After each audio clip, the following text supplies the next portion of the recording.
की जय. श्री गणेशाय नमः. आदित्य करावे हनुमंता, सुरस सांगावी रामकथा. तेने गुंती पडे कपिनाथा, ते सर्वता करावे रावण सांगू लागलेला आहे मारुती कशाच्या नाडल्या जाईल तर म्हणले सुरस सांगावे रामकथा. रामकथा सांगावं लागेल तुला. मनानं कसं वाघ पण गोड सांगावं लागेल म्हणून गोड.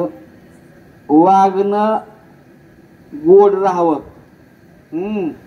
ऐक नाही स्वरूप बाह्य स्वरूपामध्ये साधू न दिसू जा, अंत स्वरूपामध्ये साधू असावा.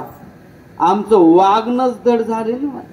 दिसायला आम्ही साधू दिसायलो पण अंतकरणामध्ये काळ नेहमीपेक्षाही काळा कुट्ट भरलो. साधूचं लक्षण सांगू लागला रावण. कसं सांगायचंय? गोड रामायण सांगायचंय तेव्हा मारुती आवरण, नाही तर नाही आवरणार. बरं वाचत तप लागते त्याला गोड रामायण सांगायला. ऐका ते मासुर राक्षसी, प्राणी मात्र सगळे ग्रासी. आपण एकटी साधा विहायशी, काय इंद्राशी ते गेले. रामकथा सांग काय करायचे ते कुठाने कर. त्या तलावामध्ये एक मोठीच्या मोठी मगर राहते, त्या जेणेकरून मारुती त्या तलावाकडे जाईल असं काहीतरी कर. काहीतरी कसं कर नाही तुझ्या मनाप्रमाणे कर पण बोला. औषधी समीप सविस्तार दे, संपूर्ण सरोवर सुंदर कमळी मनोहर, तेथे कपिंद्र गोवावा. गोड अशा स्वरूपाचा आश्रय निर्माण करायचा. गोड मना माणसाचं मन स्थिर व्हावं असं. साधू संत उगो कोठे बसत नाही. ऐका एखाद्या माणसानं म्हणा नाही महाराज आमच्या इथं तुम्हाला जेव्हा यावंच लागते. आमच्या इथं काय येत नाही. एक जण म्हणला लय बारकायचा 8 तास दिसायला त्याचा, एकदा जाऊनच येणं. अंगणामध्ये गेल्या बरोबर कोंबड्याचे पकाड भोवताल पडलेले होते. खाईल का? बसल का? ते नाही ना बसणार दादा, नाही बसणार. मग काय करावं? अंगण स्वच्छ करावं लागल. कसं का असणार मनात तू जळबास. ऐक नाही कसला काळकुट भरलेला राहू दे गड्या, माळ करायला बसायसारखी जागा करावं लागेल आपल्याला. ऐक नाही उग कसलंही बसायला जमत नाही. बरं दारामध्ये तुळशी वृंदावन असावं का गांजरगुंड्याचा बदा असावा नाही. अंगणामध्ये काय असावं ते साधू संत येतात ना अशा स्वरूपाचं लक्षण तिथं दिसून यावं, जेणेकरून त्याला तिथं बसावं वाटत. नाही तर काय काय घरी बसावं वाटतंय का?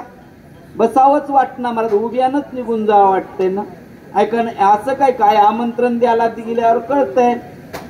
असं नाही सोपं व्यवस्थित कोणालाही बसायसारखं वाटावं तसं मारुतीला बसायला साधी जागा लागणं गड्या. ऐका गमन करो शीघ्र गती, सर्व प्रकारे असे शक्ती. जेने मरण पावे मारुती, ते युक्ती साधावे. जाऊ दे सांगच ना म्हणले कुठाना. जेणेकरून मारुती मरण अशी युक्ती साधावी. दुसरं काहीच करायचं नाही. बोला मी तुझं सांगो कपट गती, तू तो केवळ कपट मूर्ती. ते माझी काय युक्ती, सर्वता मारुती मारावा. कवर झालं सांगायलो म्हणला तुला मी असं वाग तसं वाग. तू तर केवळ कपट मूर्ती, तुला सांगायचीच गरज नाही म्हणला. मला काय माया डोंबल्याला म्हणला अक्कल मातीत बसाय गेल ती तुम्हाला येदळवर सांगत बसलो. काय कमाल आहे म्हणला राजा. तू तर कपट केवळ कपट मूर्ती, तू इतका कपटी तू दुसरा कोणीच नाही. तुला सांगायचीच गरज नाही पण उग सांगितलं म्हणला मी येदळवर. ऐका नाही तुला जसं करा वाटेल तसं कर पण मारुती मारगड्या म्हणला. ऐकी त्याच्या घरचाच होता ते मारच म्हणला काय कर. एवढं त्याला सांगायलाय. काळ नेमीला कोण रावण मारुती मारायला ह्याला गवसला नव्हता का? ह्याच्यात लंकेत सगळा हेडगा लावून घरी बसला होता ना. तवा माराय रोग आलता का? दुसऱ्याला सांगाय सोपं असते. ऐकी सोपं असते दुसऱ्याला सांगाय काय लागलंय. मला एक जर महाराज मी सत्य सांगतो आमच्या इथं नवीन वाचक सूचक आले. थोडासा वाचक साधारण होता आणि वाचू लागला. एक जण मार बाबा वाचाले म्हणला ते. मी म्हणलं खरंय म्हणलं मलाही पटना झालंय त्याचं वाचन. त्याच्या हाताला धरलं आणि वडीतच आणलं स्टेज कट. तू वाचव म्हणलं तू वाचवून मला सांग आणि असं वाचवावं लागतंय म्हणलं.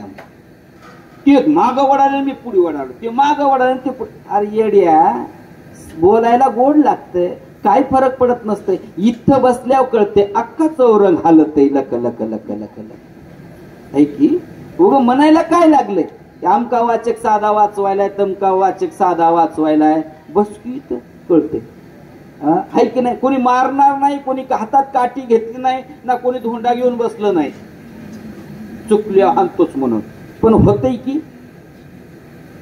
तुमच्यासारख्याला वाच नाही, आमचं सांगायलो बा, तुम्हाला काल सांगत काळने मी म्हणायला लागलाय, मारच काही करून तो मारुती मेला पाहिजे. बोला. मरण पावल्या हनुमंत सौमित्र मरेल तोरित, मरण पावेल रघुनाथ दोघा मृत्ये त्याचे राम मरण, लक्ष्मण मरण, बरेचसे असे स्वरूप सांगू लागलेत महाराज. कोण वाचणार आहे. रावण म्हणून लागलेला एकदा तेवढा, मारुती मेला ना, बाकी लाईनच लागल, रंजकत लागल. बोला. मरण पावल्या रघुनंदना कैसी वाचेल विभीषण, सुग्रीवही सांडेल प्राण लागता. विभीषण वाचणार नाही, सुग्रीव सुद्धा मरून जाईल, वेळ लागणार नाही. एवढं सगळं मरावं लागन गड्या. मारुती मेला ना, विभीषण मरण. विभीषण काय मारुतीचा भाऊ आहे का? नाही, विभीषण रावणाचा भाऊ आहे. पण मारुती मेला, विभीषण मरण रावण म्हणू लागला. बोला. नीळ जांबुवंत जुत्पती मारुतीला समजत, एवढा साधेल कार्यार्थ जरी हनुमंत मारिला. एकाशी गुंतलेले सगळे मंडळी आहेत हे. एकदा मारुती मेला की सगळे मरतील, सगळे, कारण एका शेक लागलेले आहेत. हा, आपलं तसं नसतंय, आपलं थोडस वेगळं असतंय, आपलं व तोंडापुरतं चलतंय. एका शेक वाचच ना. मारुती मेला, लक्ष्मण मरेल, राम मरतेल, सुग्रीव मरेल, विभीषण मरतेल, वेळ लागणार नाही, नाही का. कोणीच नाही. आता बरेच काय माणसं म्हणतात बघा, मयाशिवाय नातू राहत नाही. राहीच ना. मी गावाला गेलो नातू संग, मी मोतीला गेलो नातू संग, कुठेही जा, तेरवीला गेलो नातू संग, पोथीला गेलो नातू संग, कुठेही जा नातू संग. मथार मेलं, नातू कुठे आहे का शिल्लक? नाही नाही नाही, नातू सुन म्हणत्या नग, त्याला बघायचं नाही. नेती का संघ मोतीला, मसन वाट्यात नाही नेत, नाही नेत महाराज. इतके दिवस संघ राहणार, संघ येत नाही. पण तिथलं तसं नव्हतं. लक्ष्मण मेल, रावण म्हणून लागलेला आहे, आखी रंजक लागल, सगळे मरतील. बोला. म्हणून धरिले दोन्ही चरणा, देणार राज्ये जाण, चिंता सागरी बुडता पूर्ण, तारू आपण सोय व्हावे. ए राजा ऐक बाबा, ऐक. हे बघ, हे लंका दिसायली, लंका तेव्हापासून आम्हीच त्याचं लक्षण निघाले बरं दत्तराव महाराज.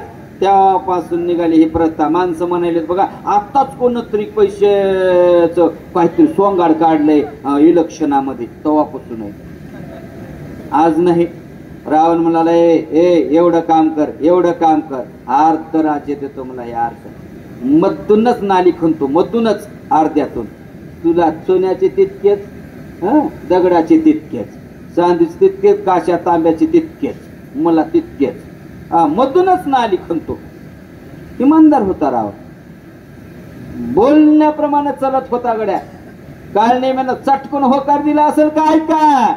मग ग्लानी भाकी बहुता, पडे चरणावरी मागुता, मज होतसे प्राणांत अवस्था, जीवदाता तो त्या पाया पडतं. एवढं देऊन सुद्धा ऐकी माईच्यान बा, तुम्ही एखाद्याने ग्रामपंचायत भोगल्या का बघा, एखाद्याने उभा राहिलेत का बघा, निवडणुकीला उभा राहिले असल्या तर कळतंय बघा. मी अनुभवलंय म्हणून म्हणाले. ये बघ राहू दे, पाया पडतो. दहा काय रात्री चालत 15 देतो म्हणून 15, मी मला हटरा, मी ते 15 घेतो काय, 10 चित्र एवढे राहा त्या पाया पडतो. माहीच लई बेकार अवस्था होत्या. असं तुटकी द्या वाटते, मग काय करता, इलाज नाही. असो महाराज, या ठिकाणी आम्हाला आमंत्रित करणारे आमचे हरिभक्त परायण उत्तम महाराज आंबोरे, तसेच आमचे सावकार या ठिकाणी होती मुलुक मैदानी तोप, आता सध्या कुठे इतकी, पण विशेष आमच्या या ठिकाणी ताडलिंबेकर महाराज, आमचे पांगरेकर महाराज, आमचे फुकटगावकर महाराज, आमचे दत्तराव महाराज, आमचे मंजाजी महाराज, विशेषतः आमचे गणेश बुवा या ठिकाणी आलेले आहेत. त्यांच्या सुद्धा मुखातनं आपल्याला गोड असं रामायण ऐकायचं आहे. ईश्वरानं तेवढी बुद्धी त्यांच्याकडे दिलेली आहे. तसेच बालासाहेब महाराजांचं करावं तेवढं कौतुक थोडं, अख्खा घरानाच परमार्थी करून टाकला बाबा. रामायण त्यांनी सांगावं. खरं रामदास राज्य त्यांच्या घरी मालकीन बी सूचक, मुलगा वाचक, स्वतः सूचक वाचक, सगळं घरानाच वाचक सूचक करून टाकलाय. त्यांना हे धन्यवाद. आमची यूट्यूब चॅनलचे चालवणारे आमची जे काही महाराज लक्ष्मणदाजी त्यांचे बी जवळ मिळतो जुळताच कार्यक्रम होत आलाय म्हणा की, सगळं काही व्यवस्थित चाललंय. त्यांच्याही मालकी सुंदर या ठिकाणी बोलून गेल्यात, सुंदर सेवा करून गेलेल्या आहेत. आलेल्या सगळ्या वाचक सूचक मंडळींना या ठिकाणी धन्यवाद देतो, तिथल्या गावाल्यांना धन्यवाद देतो आणि सेवेला याच ठिकाणी पूर्णविराम. वरदे हरी विठ्ठल श्री ज्ञानदेव तुकाराम राजा